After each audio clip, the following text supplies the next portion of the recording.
Assalamualaikum warahmatullahi wabarakatuh. Salam sejahtera untuk kita semua. Kami dari kelompok 8 yang beranggotakan Noval Haris Zaki dengan NPM 21141515144, Heria Sebuan dengan NPM 21141515048, Ahmad Izzuddin Arofi dengan NPM 21141515054, Dinda Diamai Febriana dengan NPM 21145111055, dan Nisa Mutiara dengan NPM 21141515063, dengan mata kuliah pengantar konservasi sumber daya hutan dari Universitas Lampung, akan mempresentasikan hasil diskusi kami dalam bentuk PowerPoint yang berjudul Pengertian Ruang Lingkup dan Pengenalan Istilah-istilah dalam Konservasi. Poin-poin yang akan kami bahas dalam presentasi kali ini adalah yang pertama ada pendahuluan, yang kedua ada metode penelitian, yang ketiga ada hasil dan pembahasan, dan yang keempat penutup. Diharapkan kepada teman-teman agar dapat menyimak dengan baik. Baik pemateri pertama akan disampaikan oleh Hari Hasibuan. Pada Hari Hasibuan, waktu dan tempat dipersilahkan. Satu pendahuluan. Kawasan konservasi adalah kawasan hutan dengan ciri khas tertentu yang mempunyai fungsi pokok pengawetan, keanekaragaman tumbuhan dan satwa serta ekosistemnya. Lingkungan merupakan suatu kombinasi antara kondisi fisik yang mencakup keadaan sumber daya alam seperti tanah, air, energi surya, mineral dan flora serta fauna yang tumbuh di atas tanah maupun di dalam lautan, beserta dengan kelembagaan yang meliputi ciptaan manusia yaitu seperti keputusan bagaimana menggunakan lingkungan fisik tersebut.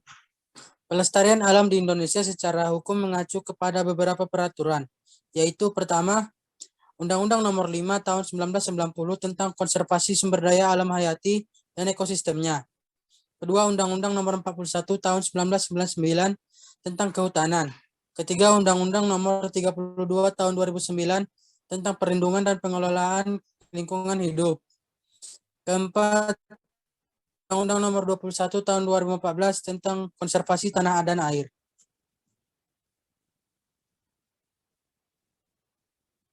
Tujuan. 1. Mengetahui pengertian konservasi secara umum dan luas. 2. Mengetahui ruang lingkup konservasi di Indonesia. 3. Mengetahui dan menyusun istilah-istilah konservasi dalam bentuk glosarium.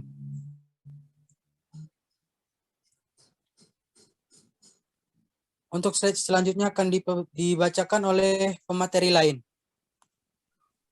Baik, di sini bab 2 yaitu metodologi penelitian, waktu dan tempat penelitian serta alat dan bahan. Praktikum dilaksanakan pada hari Rabu, tanggal 24 Februari tahun 2022, pukul 13 sampai dengan 14.50 waktu Indonesia bagian Barat. Praktikum ini dilakukan melalui via Zoom Meeting. Peralatan yang digunakan dalam praktikum adalah alat tulis dan laptop. Bahan yang digunakan adalah referensi dari berbagai sumber. Prosedur praktikum. Yang pertama, mengeksplorasi dan mengumpulkan referensi dari berbagai sumber. Yang kedua, melakukan kajian dan analisa pada literatur tentang ruang lingkup dan pengertian konservasi menurut para ahli terhadap unsur-unsur konservasi. Dan yang ketiga, mengumpulkan dan menyusun istilah-istilah seputar konservasi dalam bentuk glosarium. Bab yang ketiga yaitu hasil dan pembahasan. Macam-macam pengertian dan ruang lingkup konservasi. Menurut Maman Rahman tahun 2012, makna konservasi dapat meliputi seluruh kegiatan pemeliharaan sesuai dengan situasi dan kondisi setempat. Kegiatan konservasi dapat pula mencangkupi ruang lingkup konservasi, restorasi, rekonstruksi, adaptasi, dan revitalisasi. Menurut Edi Mulyadi tahun 2014, konservasi merupakan alokasi sumber daya alam untuk sekarang dan masa yang akan datang. Dan menurut Suwardi Ahmadian tahun 2013, konservasi juga dapat dipandang dari segi ekonomi dan ekologi, di mana konservasi dari segi ekonomi berarti mencoba mengalokasikan sumber daya alam untuk sekarang, sedangkan dari segi ekologi, konservasi merupakan alokasi sumber daya alam untuk sekarang dan masa yang akan datang. Slide berikutnya akan dibacakan oleh pemateri berikutnya. Menurut Jatna Supriyatna 2018, konservasi berasal dari kata conservation dalam bahasa Inggris, berasal dari bahasa Latin dan merupakan gabungan dari con atau bersama dan servere atau menjaga atau menyelamatkan. Konservasi diartikan sebagai upaya memelihara apa yang kita miliki secara bijaksana. Konsep ini pertama kali dikemukakan oleh Theodore Roosevelt, Presiden Amerika periode 1901 sampai 1909. Konservasi dalam pengertian sekarang sering diterjemahkan sebagai pemanfaatan sumber daya alam secara bijaksana. Menurut Kristianto C. 2014, konservasi adalah pemeliharaan dan perlindungan terhadap sesuatu yang dilakukan secara teratur untuk mencegah kerusakan dan kemusnahan dengan cara pengawetan. Lalu menurut Ghazali M. 2017, konservasi merupakan sebuah upaya untuk menjaga, melestarikan, menerima perubahan dan pembangunan. Perubahan tersebut bukanlah perubahan yang terjadi secara drastis dan serta-merta, melainkan perubahan secara alami.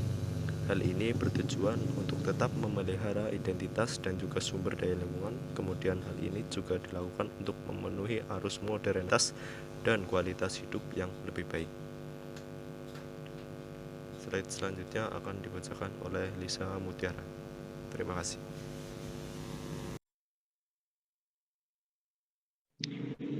Konservasi pada hakikatnya merupakan upaya untuk mengelola sumber daya alam hayati yang pemanfaatannya dilakukan secara bijaksana untuk menjamin kesinambungan persediaannya, dengan tetap memelihara dan meningkatkan kualitas keanekaragaman dan nilainya, menurut Wisang C.A. 2015. Menurut Isdaryono, konsep dari konservasi yaitu suatu proses panjang baik dalam dimensi konservasi, material maupun non-material, yang mana kemudian dibuat sarana prasarana sampai ke masalah hak stabilitas kealokasi yang dan mengarah pada pemanfaatan secara ekonomis untuk menunjang nilai historis maupun nilai-nilai emosional yang terkandung dalam warisan atau wilayah tersebut, menurut Rika dan Igusti 2016. Menurut Widianti 2017, konservasi merupakan payung dari semua kegiatan pelestarian. Kemudian semua kegiatan pemeliharaan suatu tempat sedemikian rupa yang mana nantinya dapat mempertahankan nilai kulturnya. Menurut Alabi Michel 2014, konservasi adalah pengelolaan biosfer secara aktif yang bertujuan untuk menjaga kelangsungan keanekaragaman spesies dan pemeliharaan keragaman genetik di dalam suatu spesies termasuk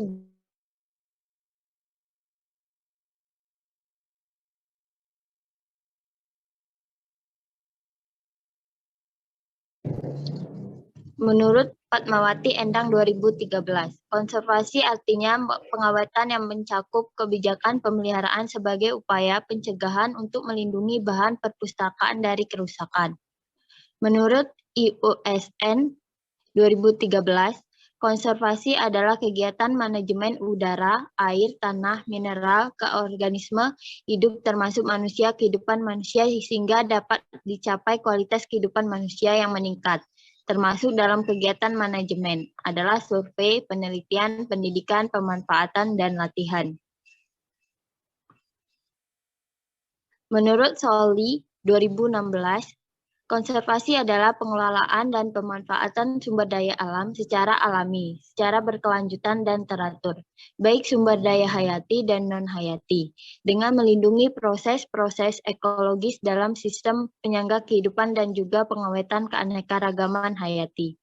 Menurut Amelia RT dan Mahmud A 2021, konservasi dapat diartikan sebagai upaya bijak untuk keanekaragaman hayati dan lingkungan sesuai dengan kondisi yang sebenarnya, agar manusia dan alam dapat lestari. Konservasi juga dapat diartikan sebagai upaya dalam pengelolaan berbagai sumber daya untuk jaminan kelangsungan hidup pada manusia saat ini dan masa yang akan datang.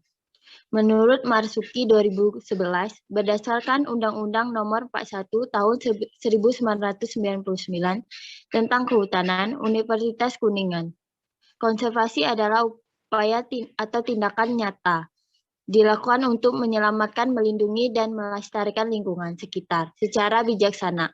Sikap konservasi adalah penting untuk mencapai upaya konservasi yang harus ditumbuh kembangkan sejak dini. Terdapat 11 nilai dalam sikap konservasi, yaitu religius, jujur, cerdas, tanggung jawab, peduli, toleran, demokratis, cinta tanah air, tangguh, dan santun.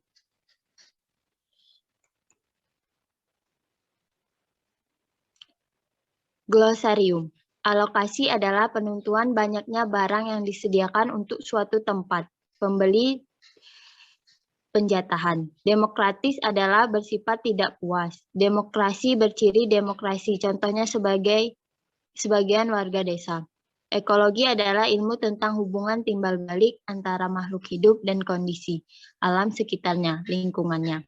Genetik adalah cabang biologi yang menerangkan sifat turun-menurun. Identitas adalah ciri-ciri atau keadaan khusus seorang, jati diri. Konservasi adalah pemeliharaan dan perlindungan suatu secara teratur untuk mencegah kerusakan dan kemusnahan dengan jalan. Non-hayati adalah unsur alam, bukan sumber daya alam. Berikutnya saya kembalikan kepada moderator. Kesimpulan. Baik, kesimpulan yang dapat kami berikan dalam presentasi kali ini adalah: pertama, mahasiswa telah mengetahui pengertian dari konservasi secara umum maupun secara luas. Yang kedua, mahasiswa sudah mengetahui ruang lingkup konservasi di Indonesia. Dan yang terakhir, mahasiswa sudah mampu menyusun istilah-istilah konservasi dalam bentuk glosarium. Dan saran yang dapat kami berikan adalah mahasiswa harus lebih memanfaatkan waktu praktikum untuk mengikuti praktikum secara baik, agar mudah untuk memahami materi dan penugasan yang diberikan. Dan juga teknik dalam penyampaian materi sudah baik. Ya, tadi itu presentasi PowerPoint dari kelompok kami. Dan sekarang kami membuka dan menerima pertanyaan dari audiens. Kepada teman-teman bisa menuliskan pertanyaannya di kolom komentar yang sudah tersedia. Baik, semoga penjelasan dari kami dapat diterima dan ditangkap dengan baik oleh teman-teman semua. Kami dari kelompok 8 meminta maaf kepada teman-teman jika ada penyampaian yang salah baik dari materi maupun dalam menjawab pertanyaan. Kami akhiri. Assalamualaikum warahmatullahi wabarakatuh.